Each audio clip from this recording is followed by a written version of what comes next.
Hello दोस्तों, क्या हाल है। आज तारीख है 15 अगस्त, दिन गुरुवार, हिंदी तिथि 10वीं। और आइए बात करते हैं आज की मुख्य समाचार में दिन भर की 50 बड़ी खबरों पर नजर डालते हैं। 78वें स्वतंत्रता दिवस की पूर्व संध्या पर राष्ट्रपति द्रौपदी मुर्मू आज शाम 7 बजे राष्ट्र को संबोधित करेंगी। राष्ट्रपति द्रौपदी मुर्मू 78वें स्वतंत्रता दिवस की पूर्व संध्या पर आज शाम 7 बजे राष्ट्र को संबोधित करेंगी।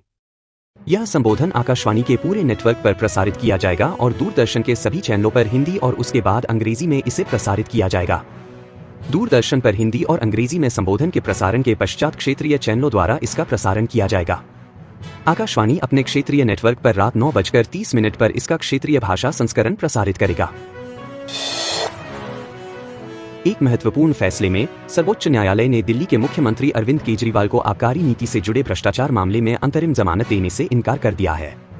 अदालत ने सीबीआई से जवाब मांगा है और मामले की अगली सुनवाई 23 अगस्त को तय की है। केजरीवाल को 26 जून को इस मामले में सीबीआई ने गिरफ्तार किया था। केंद्रीय गृह मंत्री अमित शाह ने हर घर तिरंगा अभियान के तहत नई दिल्ली स्थित अपने आवास पर फहराया तिरंगा। नागरिकों में देशभक्ति की भावना जगाने के लिए यह अभियान 9 से 15 अगस्त तक पूरे देश में मनाया जा रहा है। सरकार ने लोगों से आग्रह किया है कि वे अपने घरों पर तिरंगा फहराएं और तिरंगे के साथ एक सेल्फी लेकर उसे हर घर तिरंगा वेबसाइट पर अपलोड करें। काठमांडू स्थित भारतीय दूतावास में 78वें स्वतंत्रता दिवस के अवसर पर भारत की अर्पिता दत्ता और उनकी मंडली ने प्रस्तुत किया कथक नृत्य। इस कार्यक्रम में नेपाल के संस्कृति, पर्यटन और नागर विमानन मंत्री बद्री प्रसाद पांडे भी उपस्थित रहे। इस अवसर पर नेपाल की सरकार, सेना और राजनयिक समुदाय के सम्मानित सदस्यों के साथ मीडिया भी मौजूद रहा। यह नृत्य मंडली नेपाल के दौरे पर है और बिरगंज, हितउदा, विराटनगर और पोखरा में नृत्य प्रस्तुतियां देंगी। 78वें स्वतंत्रता दिवस के अवसर पर केंद्र सरकार ने दिल्ली के लाल किले में आयोजित होने वाले समारोह में पंचायती राज संस्थाओं के 400 निर्वाचित प्रतिनिधियों और 160 से अधिक राज्यों व केंद्र शासित प्रदेशों के क्षेत्रीय पदाधिकारियों को विशेष अतिथि के रूप में आमंत्रित किया है। इनमें महिला सदस्य और महिला एवं बाल विकास मंत्रालय की विभिन्न योजनाओं से जुड़े पदाधिकारी भी शामिल हैं। यह पहल उन्हें उनके विशिष्ट कार्यों के लिए प्रोत्साहित करने के लिए की गई है। समारोह का उद्देश्य सभी अतिथियों को गर्व और देशभक्ति की भावना से जोड़ना है, जिससे वे इस ऐतिहासिक अवसर का हिस्सा बन सके। राष्ट्रपति द्रौपदी मुर्मू राष्ट्रपति भवन में अमृत उद्यान ग्रीष्मकालीन वार्षिक 2024 का करेंगी उद्घाटन। राष्ट्रपति द्रौपदी मुर्मू आज राष्ट्रपति भवन में अमृत उद्यान ग्रीष्मकालीन वार्षिक 2024 का उद्घाटन करेंगी। ये उद्यान शुक्रवार से जनता के लिए खोल दिया जाएगा, जो 15 सितंबर तक खुला रहेगा। इस वर्ष पहली बार राष्ट्रीय खेल दिवस के अवसर पर 29 अगस्त को अमृत उद्यान देखने के लिए खिलाड़ियों को आमंत्रित किया गया है। इसके अलावा स्कूलों और विश्वविद्यालयों के शिक्षकों को भी उद्यान देखने के लिए आमंत्रित किया गया है। प्रधानमंत्री नरेंद्र मोदी ने अरुणाचल प्रदेश में 600 फुट लंबे राष्ट्रीय ध्वज को लेकर निकाली गई तिरंगा यात्रा पर प्रसन्नता व्यक्त की। प्रधानमंत्री नरेंद्र मोदी ने अरुणाचल प्रदेश में हर घर तिरंगा अभियान के अंतर्गत 600 फुट लंबे भारत के राष्ट्रीय ध्वज को लेकर निकाली गई तिरंगा यात्रा पर प्रसन्नता व्यक्त की है। एक सोशल मीडिया पोस्ट में प्रधानमंत्री ने कहा कि अरुणाचल प्रदेश में प्रत्येक नागरिक के दिल में देशभक्ति की जड़ें गहरी हैं और यह राज्य की आकर्षक सांस्कृतिक विरासत में स्पष्ट तौर पर झलकती है। श्री मोदी ने यह भी कहा कि हर घर तिरंगा अभियान के प्रति इतना उत्साह देखकर उन्हें अत्यंत प्रसन्नता हो रही है। डीआरडीओ ने अपनी पहली लंबी दूरी तक मार करने वाली ग्लाइड बम फ्लाइट गौरव का किया सफल परीक्षण। रक्षा अनुसंधान एवं विकास संगठन डीआरडीओ ने वायुसेना के सुखोई 30 MKI लड़ाकू विमान से अपनी पहली लंबी दूरी तक मार करने वाली ग्लाइड बम फ्लाइट गौरव का सफल परीक्षण किया। रक्षा मंत्रालय के अनुसार यह परीक्षण ओडिशा तट पर किया गया, जहां 1000 किलोग्राम श्रेणी के इस स्वदेशी ग्लाइड बम ने सटीकता के साथ लक्ष्य को भेदा।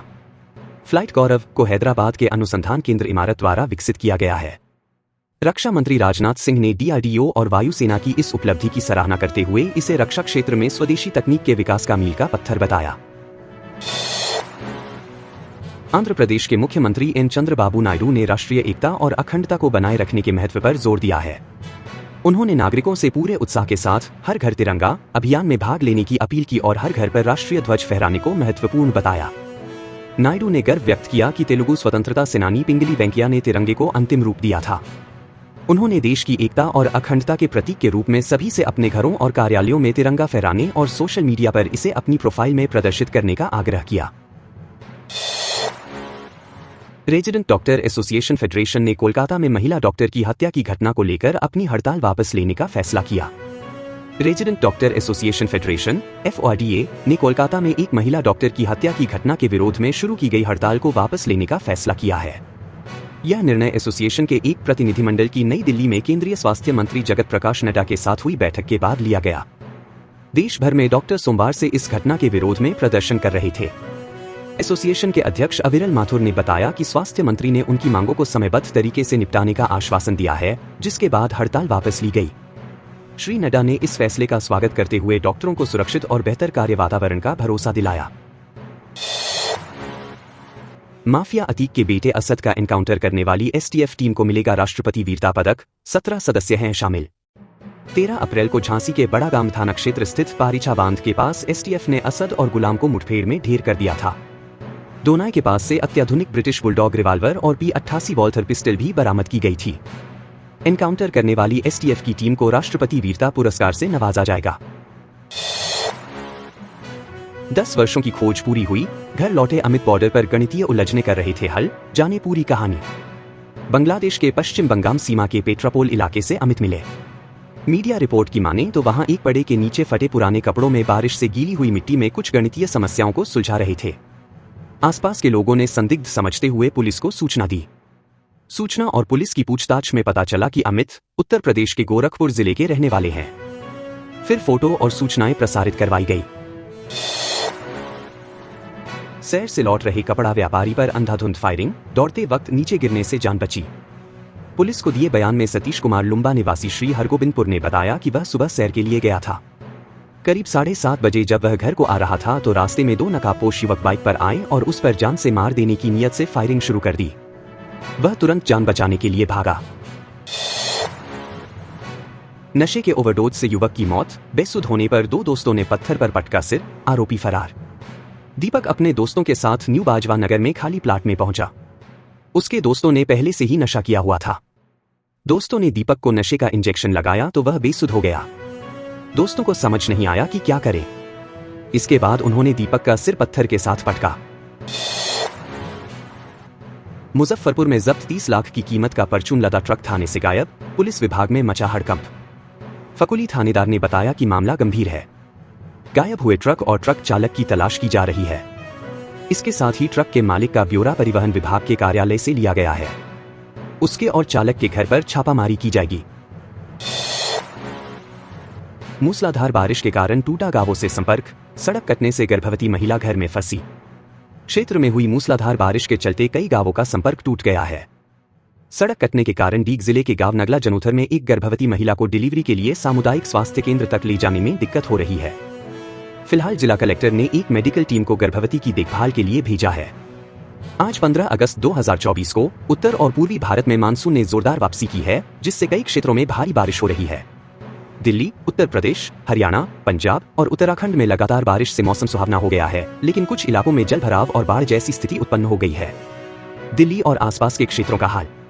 दिल्ली में पिछले कुछ दिनों से हो रही बारिश के कारण मौसम में ठंडक आ गई है और उमस से काफी राहत मिली है। आज भी दिल्ली में बादलों के साथ दिन की शुरुआत हुई और बारिश की संभावना बनी हुई है। मौसम विभाग ने आज दिल्ली का अधिकतम तापमान 32 डिग्री सेल्सियस और न्यूनतम तापमान 26 डिग्री सेल्सियस रहने का अनुमान लगाया है। उत्तर प्रदेश में भी झमाझम बारिश का दौर जारी है, जिससे पूर्वी यूपी के कई जिलों में जलभराव हो गया है। अगले 2 दिनों तक पूरे उत्तर प्रदेश में बारिश का अलर्ट जारी है। कानपुर, लखनऊ, वाराणसी, नोएडा, गाजियाबाद और अन्य कई जिलों में आज बारिश की संभावना है। राजस्थान के पूर्वी हिस्सों में पिछले 3 दिनों से मूसलाधार बारिश हो रही है, जिससे बाढ़ जैसी स्थिति बन गई है। आज भरतपुर, अजमेर, जयपुर और कोटा संभाग में भारी से बहुत भारी बारिश की चेतावनी जारी की गई है। राज्य के विभिन्न हिस्सों में पिछले 2 दिनों में बारिश जनित हादसों में 22 लोगों की मौत हो चुकी है। हिमाचल प्रदेश में भी भारी बारिश का दौर जारी है, जिसके चलते आज और कल के लिए येलो अलर्ट जारी किया गया है। धर्मशाला और कांगड़ा में भारी बारिश हो रही है, जबकि शिमला सहित अन्य क्षेत्रों में धूप खिली नजर आई। बादल फटने से आई बाढ़ के कारण प्रदेश में 213 सड़कें और 218 बिजली ट्रांसफार्मर ठप पड़े हैं। अगले कुछ दिनों तक मानसून के इस प्रचंड रूप के कारण उत्तर और पूर्वी भारत के अधिकांश क्षेत्रों में बारिश का सिलसिला जारी रहने की संभावना है।